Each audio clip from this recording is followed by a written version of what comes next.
Bismillahirrahmanirrahim. Assalamualaikum warahmatullahi wabarakatuh. Hadirin dan hadirat yang dirahmati oleh Allah Subhanahu wa taala. Tentunya kita tahu bahwasanya kita diciptakan oleh Allah Subhanahu wa taala untuk beribadah kepadanya. Wa ma khalaqtul jinna wal insa illa liya'budun. Tidaklah kuciptakan jin dan manusia kecuali untuk beribadah kepadaku. Dan kita juga disuruh untuk berikrar bahwasanya seluruh kegiatan kita adalah untuk Allah. Qul inna salati wa nusuki wa mahyaya wa mamati lillahi rabbil alamin la syarikalah. Katakanlah bahwasanya salatku dan sembelihanku, hidupku dan matiku hanya untuk Allah Subhanahu wa taala, la syarikalah. Dan dunia diciptakan oleh Allah Subhanahu wa taala adalah sarana untuk kita bisa mewujudkan tujuan tersebut. Dia adalah sarana, bukan tujuan. Dia adalah darul ubur, yaitu negeri untuk numpang lewat, bukan darul qarar, bukan negeri untuk tinggal selama-lamanya. Ada 7 dampak buruk dari cinta kepada dunia. Ahaduha, adapun sisi yang pertama, anna hubbaha yaqtadi ta'zimaha wa hiya haqiratun indallahi. Karena cinta kepada dunia mengkonsekuensikan atau melazimkan seorang mengagungkan dunia tersebut, padahal dunia adalah hina dina di sisi Allah Subhanahu wa taala. Wa min akbaridz dzunub, dan di antara dosa paling besar adalah ta'zimu ma haqqarallah, yaitu adalah mengagungkan apa yang dihinakan oleh Allah Subhanahu wa taala. Jadi kata dia, ini dampak buruk pertama. Seorang ketika cinta dunia, dia mengagungkan sesuatu yang dihinakan oleh Allah Subhanahu wa taala. Dan dalil-dalil tentang hinanya dunia terlalu banyak. Artinya jangan sampai dunia dijadikan tujuan. Dunia itu sebagaimana dijelaskan oleh banyak ulama seperti Ibnul Jauzi dalam Talbis Iblis, kemudian juga dijelaskan oleh Ibnu Rajab Al-Hambali dalam kitabnya Jamil Ulum wal Hikam. Dunia itu tidak terlaknat pada zatnya, tapi dia terlaknat dari bagaimana sikap manusia terhadap dunia tersebut. Siapa yang menjadikan dunia sebagai tujuan, maka terlaknatlah dunia tersebut. Namun jika dunia dijadikan sarana untuk akhirat, maka dia adalah perkara yang mulia. Makanya Ibnu Jauzi menyebutkan betapa kita butuh dunia untuk menjalankan akhirat. Untuk menafkahi anak istri butuh dunia, untuk sholat di masjid butuh dunia, untuk membesarkan masjid ini juga butuh apa? Dunia. Untuk haji umrah juga butuh apa? Dunia. Makanya Allah dalam hadis Rasulullah SAW berkata, "Lau kanatid dunya ta'dilu indallahi janaha ba'udah, ma saqa minha kafiran syarbata ma." Seandainya dunia itu senilai di sisi Allah dengan sayap seekor nyamuk, seandainya senilai, dia tidak senilai, dia lebih rendah daripada sayap seekor nyamuk. Seandainya dunia itu senilai dengan sayap seekor nyamuk, tentu Allah tidak akan memberikan kepada orang kafir seteguk air. Artinya orang kafir tidak berhak mendapat dunia, namun karena dunia itu hina, seandainya dunia itu bernilai, Allah tidak akan kasih sama orang kafir sama sekali. Bahkan seteguk air Allah tidak akan berikan kepada orang kafir. Namun kenapa Allah berikan kepada orang kafir? Bahkan Allah beri banyak, karena dunia itu tidak ada nilainya di sisi Allah Subhanahu wa taala. Yang kedua, dampak buruk dari cinta kepada dunia. Anna Allah la'anaha wa maqataha wa abghadaha illa ma kana lahu fiha, wa man ahabba ma la'anahu Allah wa maqatahu wa abghadahu faqad ta'arrada lil fitnah wa maqtihi wa ghadabihi. Dalam hadis ya, jadi Ibnu Qayyim berkata dalam hadis ini, dalam poin kedua ini, sungguhnya Allah telah melaknat dunia dan telah murka kepada dunia, dan Allah benci kepada dunia, kecuali segala perkara dunia yang karena Allah. Kecuali segala perkara dunia yang karena Allah. Semua yang bukan karena Allah dibenci oleh Allah Subhanahu wa taala. Maka siapa yang mencintai apa yang dilaknat oleh Allah dan dimurkai oleh Allah dan dibenci oleh Allah, maka dia telah memaparkan dirinya untuk terfitnah dan untuk dimurkai dan untuk dibenci oleh Allah Subhanahu wa taala. Ya, jadi Ibnu Qayyim mengatakan dunia dilaknat dan dibenci. Di antaranya dalam hadis ya Rasulullah SAW bersabda, "Ad-dunya mal'unatun." Dunia itu terlaknat. Mal'unun ma fiha. Ya. Dan terlaknat juga apa yang ada dalam dunia tersebut. Illa dzikrullah wa ma walah au aliman au muta'alliman. Ya. Kecuali zikir kepada Allah Subhanahu wa taala ya. Kemudian juga di sini orang yang belajar, orang yang alim dan juga orang yang belajar ya. Yang dimaksud dengan wa ma walah yaitu apa yang mengantarkan kepada zikrullah seperti ketaatan kepadanya dan mengikuti perintahnya dan menjauhi larangannya. Maka jika kita telah tahu dunia dilaknat, maka jangan kita membenci sesuatu yang terlaknat. Maka jangan kita mencintai sesuatu yang terlaknat. Karena kita mencintai sesuatu yang menjauhkan kita dari rahmat Allah Subhanahu wa taala. Seorang kalau mengikuti dunia, yang dunia tersebut dia ikuti bukan karena Allah Subhanahu wa taala, maka dia semakin terjauhkan dari rahmat Allah. Semakin dia tenggelam dalam dunia, bukan karena Allah, semakin terjauhkan dari rahmat Allah. Kenapa?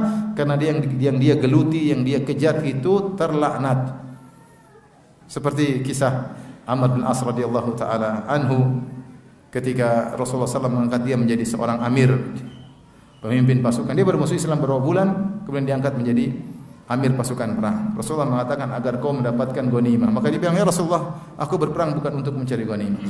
Maka Rasulullah SAW menjelaskan, "Wahai Amr bin As, ni'mal malus salih lirajulis salih." Sungguhnya sebaik-baik harta yang baik jika dimiliki oleh orang yang baik. Maksudnya apa? Nabi ingin Amr bin As mendapatkan ghanimah, dan itu harta. Kalau dia dapat harta, maka dia bisa gunakan untuk kebaikan-kebaikan. Karena kalau harta baik dimiliki oleh orang soleh, maka sangat bermanfaat. Dalam satu hadis ada seorang pemuda yang melewati Nabi dan para sahabatnya, dan yarawna lima lahu ma lahu min nasyatihi wa jaladihi. Para sahabat kagum, orang ini gesit kemudian kuat. Maka para sahabat berkata kepada Nabi, "Lau ja'ala dzalika fi sabilillah." Seandainya pemuda ini menggunakan kegesitannya dan kekuatannya untuk berjihad di jalan Allah Subhanahu wa taala. Jadi dia bilang sama Nabi, komentar, seandainya pemuda ini menggunakan kekuatannya dan kegesitannya karena Allah Subhanahu wa taala untuk jihad fisabilillah. Maka Nabi sallallahu alaihi wasallam menimpali para sahabat.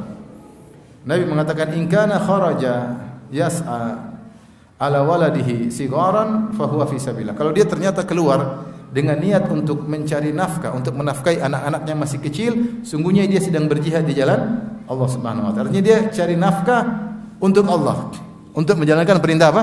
Allah. Perhatikan, ini yang pertama. Kemudian Rasulullah SAW menyampaikan lagi, in kana kharaja yas'a ala abawaihi syaikhaini kabiraini, kalau ternyata dia mencari nafkah untuk mengayomi menafkahi kedua orang tuanya yang sudah tua, renta, fahuwa fi sabilillah, maka dia sedang berjihad di jalan Allah Subhanahu wa taala. In kana kharaja yas'a, kalau dia keluar mencari dunia untuk apa? Ala nafsihi liyu'iffahu, dia untuk menafkahi dirinya agar menjaga dirinya, tidak minta-minta kepada orang lain, tidak menghinakan dirinya di hadapan orang lain, untuk menjaga harga dirinya, fahuwa fi sabilillah, maka dia sedang berjihad di jalan Allah Subhanahu wa taala. Kemudian Rasulullah SAW menyebutkan kemungkinan keempat yang salah. In kana kharaja yas'a riya'an aw mufakharatan fahuwa fi sabilis syaitan. Kalau dia keluar cari harta untuk riya, untuk pamer-pamer, untuk bangga-banggaan, maka dia jalan syaitan. Kenapa? Karena dia semakin terlaknat. Seorang kalau ngumpulin hartanya untuk gagah-gagahan, untuk kaya-kayaan, untuk pamer-pameran, ini semua menjauhkan dia dari rahmat Allah Subhanahu wa taala. Sisi ketiga, wa thalithuha, adapun yang ketiga, innahu idza ahabbaha sayyaraha ghayatahu wa tawassala ilaiha bil a'mali allati ja'alaha Allahu wasaila ilaihi wa ila ad-daril akhirati fa akasa al-amra wa qallaba al-hikmata fan'akasa qalbuhu wa an'akasa siyaruhu ila wara'. Kata beliau, jika seorang sudah mencintai dunia, maka dia menjadikan dunia sebagai tujuannya.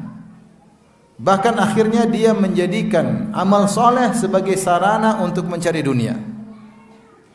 Yang amal soleh tersebut adalah wasilah yang Allah jadikan agar dia bisa menuju ke Allah, untuk menuju surga darul akhirah.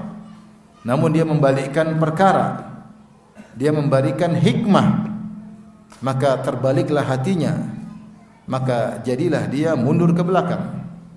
Harusnya aturannya dunia kita jadikan untuk bisa beramal soleh, kan begitu. Allah telah mengingatkan model manusia seperti dalam Al-Quran. Kata Allah Subhanahu Wa Taala, "Man kana yuridul hayatad dunya wa zinataha, nuwaffi ilaihim a'malahum fiha wa hum fiha la yubkhasun. Ulaika alladhina laysa lahum fil akhirati illa an-nar wa habita ma sana'u fiha wa batilum ma kanu ya'malun." Kata Allah Subhanahu Wa Taala, siapa yang ingin kehidupan dunia dan perhiasannya, itu siapa yang tujuannya dunia dan perhiasannya, nuwaffi ilaihim a'malahum fiha, maka kami akan penuhi amalannya, balasannya di dunia tersebut. Wa hum fiha la yubkhasun, dan balasan tersebut di akhirat, ya, di dunia tidak akan dikurangi. Allah kasih. Kau cari dunia dengan amal soleh, Allah kasih. Ulaika alladzina laisa lahum fil akhirati illa an-nar. Mereka inilah orang-orang yang di dunia tidak mendapatkan kecuali neraka. Wa habita ma sana'u fiha, dan apa yang mereka amal soleh mereka kerjakan hilang semuanya. Wa batilu ma kanu ya'malun, maka sia-sia apa yang telah mereka kerjakan. Kemudian juga Allah berfirman, "Man kana yuridul ajilata ajjalna lahu fiha ma nasha'u liman nurid, thumma ja'alna lahu jahannama yaslaha madhmuman madhura." Siapa yang ingin ganjaran yang disegerakan, maksudnya dunia, ajjalna lahu fiha ma nasha'u liman nurid, maka kami segerakan ganjaran tersebut di dunia bagi yang kami kehendaki. Thumma ja'alna lahu jahannama yaslaha madhmuman madhura, kemudian kami jadikan neraka baginya yang dia masuk dalam neraka tersebut dalam kondisi terhina. Allah juga berfirman, "Man kana yuridul harthal akhirati nazid lahu fi harthihi, wa man kana yuridu harthad dunya nu'tihi minha wa ma lahu fil akhirati min nasib." Siapa yang ingin ganjaran akhirat, maka kami akan tambahkan ganjarannya. Dan siapa yang ingin ganjaran dunia, kami berikan darinya dan tidak ada bagiannya di akhirat kelak. Ini bahaya. Ada jenis manusia, jenis orang-orang yang mereka menjadikan amal soleh hanya sekedar untuk mencari dunia. Dan dunia itu banyak dicari di balik amal soleh tersebut. Di antaranya harta. Dia menggunakan amal soleh untuk mendapatkan harta. Dan murni dia cari harta. Di antaranya adalah zikir, yaitu agar dielu-elukan, agar disanjung-sanjung, agar dihormati. Sama, ini adalah bagian daripada dunia. Seperti ketika Nabi SAW ditanya oleh Hatim At-Ta'i radhiyallahu anhu, dan dia tanya tentang bapaknya Hatim At-Ta'i yang terkenal sangat dermawan. Maka dia berkata, "Ya Rasulullah, bagaimana ayahku?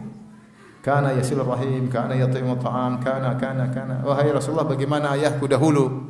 Dulu terkenal suka menyambung silaturahmi, memuliakan tamu, membagi-bagikan makanan. Bagaimana tentang ayahku tersebut, bagaimana amalnya?" Apa kata Nabi sallallahu alaihi wasallam? "Kana abuka arada syai'an fa asabahu. Innama kana abuka arada syai'an fa asabahu." Ayahmu dulu ketika melakukan kebaikan tersebut, dia sedang mencari sesuatu dan dia dapatkan. Dijelaskan maksudnya adalah zikra, itu dia ingin dapat disebut-sebut orang, dia riya. Dan apa yang dia inginkan supaya terkenal dengan sebagai seorang dermawan, Allah berikan. Sampai sekarang Hatim At-Ta'i dikenal sebagai orang yang dermawan. Kalau orang ingin menyebutkan contoh tentang orang Arab dermawan, di antaranya Hatim At-Ta'i. Bahkan disebutkan saking dermawannya, dia nyalakan api di malam-malam di gunung supaya orang yang lewat kelaparan malam hari bisa mampir karena melihat ada api dinyalakan yang siap menjamu tamu siapa saja. Bahkan disebutkan kalau tidak ada tamu yang datang untuk makan di rumahnya, maka dia panggil budaknya, "Kau cari tamu. Kalau kau dapat tamu, kamu merdeka." Saking pingin menjamu apa?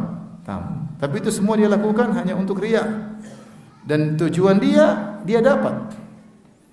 Dan itulah yang Allah sebut dalam Al-Quran, "Man kana yuridul hayatad dunya wa zinataha nuwaffi ilaihim a'malahum fiha wa hum fiha la yubkhasun." Siapa yang inginkan dunia dan perhiasannya, kami berikan di dunia dan kami tidak mengurangi. Dia ingin top, ingin terkenal, Allah berikan. Seperti orang yang jihad karena riya, yang Allah bangkitkan pada hari kiamat, Kemudian Allah ingatkan nikmat-nikmat yang Allah berikan kepada dia. Allah bertanya, "Wa ma amilta fiha?" Apa yang kau lakukan dengan kekuatanmu, kenikmatan yang aku berikan kepadamu, keberanianmu, kepandaian memainkan senjata? Kata dia, "Qataltu fika hatta tushhid." Aku berperang di jalanmu sampai aku mati syahid. Karena engkau, kata Allah, "Kadzabta walakin qatalta liyuqal annaka jari." Kau dusta. Tapi kau berperang supaya kau dikatakan adalah jagoan, pemberani. Wa qad qil, dan telah dikatakan. Tujuanmu supaya dikenal jagoan, pemberani, terjadi. Allah kabulkan di dunia. Benar-benar dia terkenal sebagai jagoan, pemberani. Tetapi di akhirat tidak dapat apa-apa. Ini saking cintanya kepada dunia. Seseorang terkadang bahkan menjadikan amal soleh untuk meraih dunia. Entah harta, entah ketenaran, entah kehormatan. Ya. Amal solehnya dijadikan untuk apa? Untuk meraih dunia tersebut. Misalnya dai diundang, kemudian dia pasang tarif. Sampai ada yang pasang tarif 1 menit 1 juta. Nah, ini saya diceritakan langsung sama panitianya. Ustaz Fulan kami undang. Dia tanya, budget kalian berapa? Cuma 5 juta. 5 juta 5 menit ya. Enggak apa-apa Ustaz. Datang Ustaznya 5 menit terus dia pergi. Karena 1 menit 1 juta. Itu tahun 2000-an ya. 5 juta ketika itu mahal. Kemarin juga ada orang undang saya, dia bilang, "Ustaz, alhamdulillah kemarin kita undang orang, dia bilang uang muka 70 juta. Ustaz top di televisi." Ini apa seperti ini? Alhamdulillah kita Ustaz sunnah enggak ada yang begitu. Kalau ada kelainan ya. Dan ada yang kelainan ada. Jangan sampai kita menjadikan ketenaran kita, ya, pandainya orasi kita sebagai sarana untuk mencari apa? Dunia. Dan ini adalah terlalu cinta sama dunia. Amal soleh yang seharusnya kita buang dunia ke situ, malah kita sekarang amal soleh untuk meraih apa? Dunia. Semoga Allah melindungi para dai dari yang seperti ini. Taib. Tetapi seandainya seorang ya, dia bersedekah misalnya, kemudian dia menginginkan dunia tapi bukan itu yang utama, ini hanyalah sebagai sarana untuk dia bisa melanjutkan amal solehnya, maka tidak mengapa. Ya, karena Rasulullah SAW misalnya mengatakan siapa yang bersedekah, kami akan tambahkan mana qasad sadaqatan min ma'. Kata Nabi, sedekah tidak mengurangi harta. Jika seorang bersedekah, niat utamanya adalah akhirat. Tetapi dalam hatinya juga pingin hartanya berkah, bertambah, tidak mengapa. Yang jelas keberkahan tersebut untuk akhirat, bukan untuk apa? Untuk dunia semata.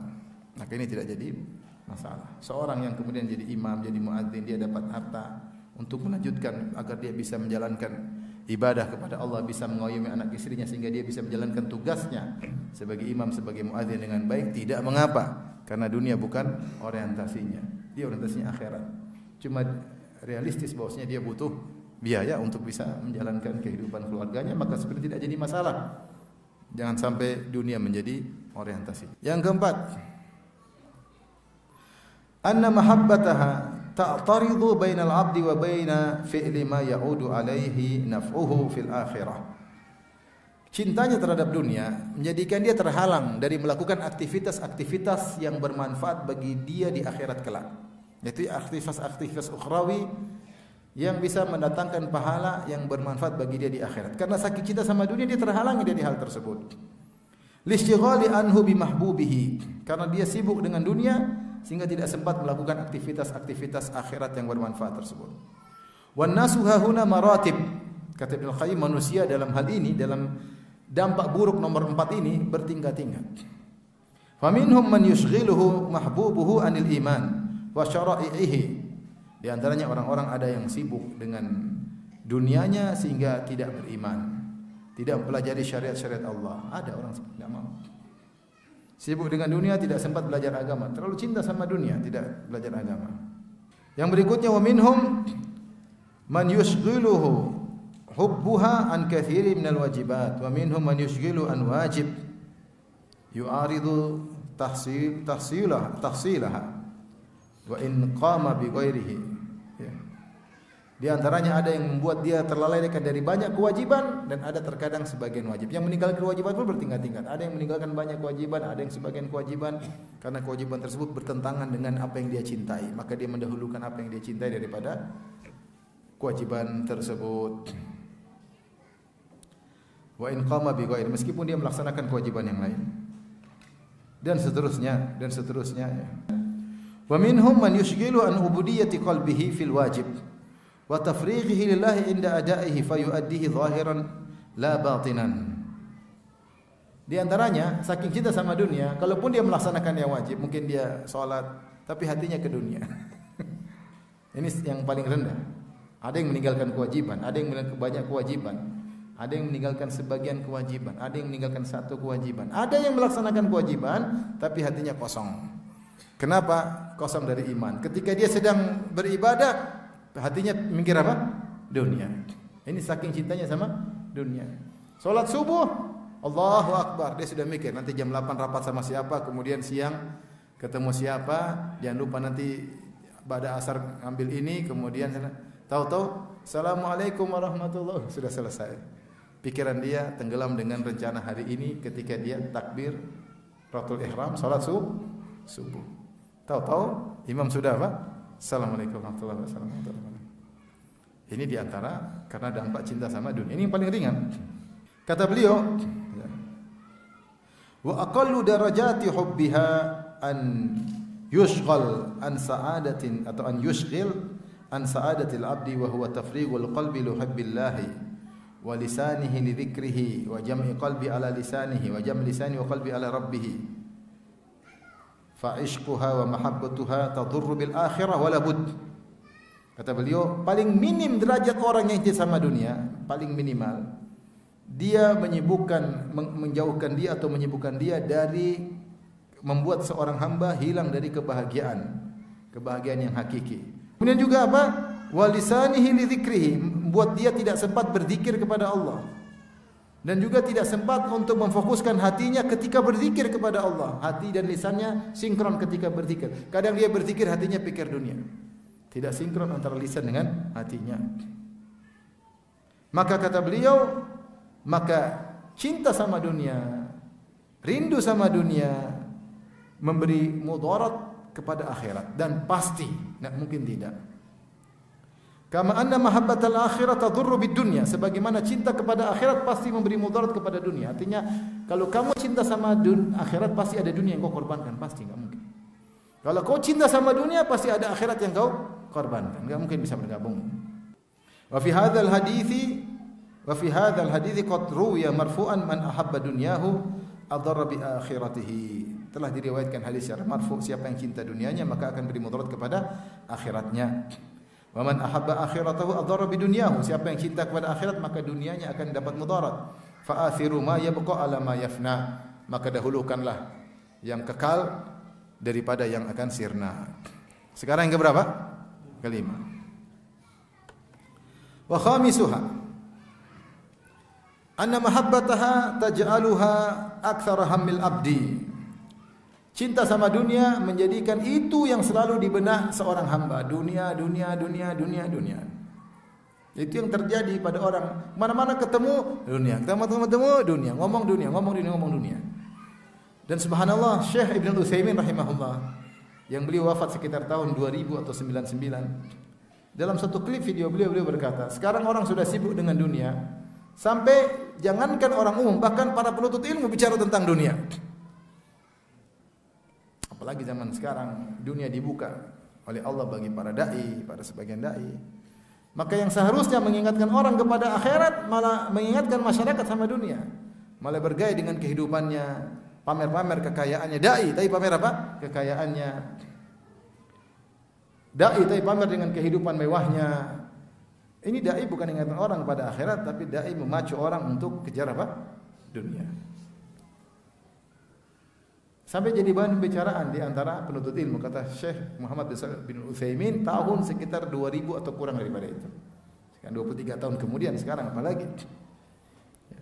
Dan orang yang menjadikan dunia sebagai kecintaannya, maka menjadikan dia selalu terfokus kepada dunia tersebut. Wa qad rawa Tirmidzi min hadits Anas bin Malik radhiyallahu anhu qala. Imam Tirmidzi telah meriwayatkan dari Anas bin Malik di mana Anas berkata radhiyallahu anhu qala Rasulullah sallallahu alaihi wasallam bersabda, "Man kanatil akhiratu akbaru hammihi." Siapa yang akhirat merupakan puncak orientasinya, ja'alallahu ghinahu fi qalbihi, maka Allah akan menjadikan kekayaannya pada hatinya. Dia pikirannya akhirat terus. Maka Allah bikin dia qanaah, Allah bikin dia berkecukupan. Wa jama'a lahu syamlahu, dan Allah menghimpun perkara-perkaranya. Mungkin dia banyak urusan sana, tapi Allah mudahkan dihimpun sehingga mudah dia selesaikan satu demi satu. Wa atathu dunya wa hiya raghimah, dan dunia akan tetap datang kepadanya dalam kondisi terpaksa, maghurah. Dia sudah takdirnya dia akan dapat dunia sebagaimana yang sudah ditakdirkan oleh Allah untuknya. Wa man kanatid dunya akbaru hammihi, sebaliknya siapa yang dunia adalah puncak orientasinya, ja'alallahu faqrahu baina ainaihi, maka Allah buat kemiskinan terus di depan matanya, kurang melulu, tidak pernah puas, pengin ini terus enggak pernah berhenti. Wa farraqa alaihi syamlahu, Allah cerai-beraikan urusannya banyak enggak selesai, urus ini enggak selesai. Karena dia yang urus dunia melulu. Walam ya'tihi minad dunya illa ma qaddara lahu, dan tidak datang dunia kepadanya kecuali yang telah ditakdirkan padanya. Artinya dia mau kerja sampai mampus pun dunia segitu-segitu aja. Sehingga apa kata Nabi sallallahu alaihi wasallam? "Law kana li ibni Adam wadiyani min dhahab labtagha thalithan, fala yamla'u jawfa ibni Adam ila turab." Kalau seandainya anak Adam diberikan 2 lembah emas, dia akan mencari lembah yang ketiga. Dan dia tidak akan pernah puas sampai tanah dimasukkan dalam mulutnya. Kalau mati baru selesai. Allah berfirman, "Alhaakumut takatsur hatta zurtumul maqabir." Kalian terlalaikan dengan sifat banyak sikap membanyak-banyakan, banyak ini, bangga-banggaan. Kapan berhenti? Hatta zurtumul maqabir, sampai kalian masuk liang lahat. Allah menamakan masuk liang lahat, dikubur dengan ziarah, karena alam barzah cuma sebentar, habis itu alam akhirat. Maka Allah namakan dengan apa? Ziarah. Sampai kalian menziarahi kuburan, maksudnya sampai kalian masuk liang lahat, baru berhenti. Taib yang keberapa sekarang? Ke-6. Qasadisuha anna muhibbaha ashaddun nasi adaban biha wa huwa mu'adzabun fi durihi ats-tsalath. Yu'adzabu fi dunya bi tahsiliha was-sa'yi fiha wa munaza'ati ahliha wa fi daril barzakh bi fawatiha wal hasrati 'alaiha wa kaunihi qad hila bainahu wa bain mahbubihi ala wajhin la yarju ijtama'ahu bihi abadan wa lam yahsul lahu hunaka mahbubun yu'awwidhuhu anhu fa hadha ashaddu an-nasi 'adaban fi qabrihi yu'malul hammu wal ghammu wal hazanu wal hasratu fi ruhihi ma ta'malu ad-daydanu wa hawamul ardi fi jismihi kama qala Imam Ahmad, dan seterusnya. Kata Ibnu Qayyim rahimahullah taala, sungguhnya pecinta dunia adalah orang yang paling teradab dengan dunia tersebut. Dunia yang dia cinta itu mengadab dia. Kok bisa mengadab dia? Itulah tadi Allah berfirman dalam surat At-Taubah, "Fala tu'jibuka amwaluhum wala auladuhum, innama yuridullahu liyu'adzibahum biha fil hayatid dunya." Jangan kau terpesona dengan harta mereka, orang munafikin, apalagi orang kafir. Jangan terpesona dengan anak mereka. Sungguhnya Allah ingin mengadab mereka dengan harta mereka di dunia. Allah adab di dunia. Ya. Bagaimana cara Allah mengadab mereka dengan harta mereka? Ibnu Qayyim menjelaskan, orang yang paling teradab dengan dunia adalah pecinta dunia. Wa huwa mu'adzabun fi durihi tsalath. Dia diadab di 3 alam. Alam dunia, alam barzah, sama alam akhirat. Alam dunia bagaimana? Teradab dengan sibuk mengejarnya, mencarinya. Mungkin merebut harta dari orang lain, bersaing dengan orang lain. Pusing kalau ada saingan, takut hartanya hilang. Bagaimana menjaganya? Pusing. Mikir terus. Si miskin jam 9 malam sudah tidur, dia jam 12 masih sibuk.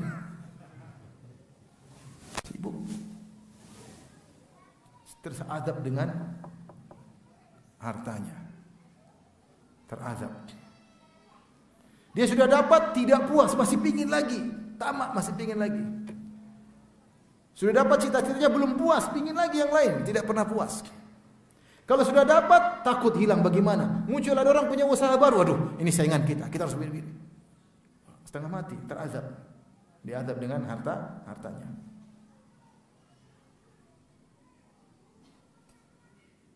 Tapi kalau dia lakukan karena akhirat, enggak ada masalah.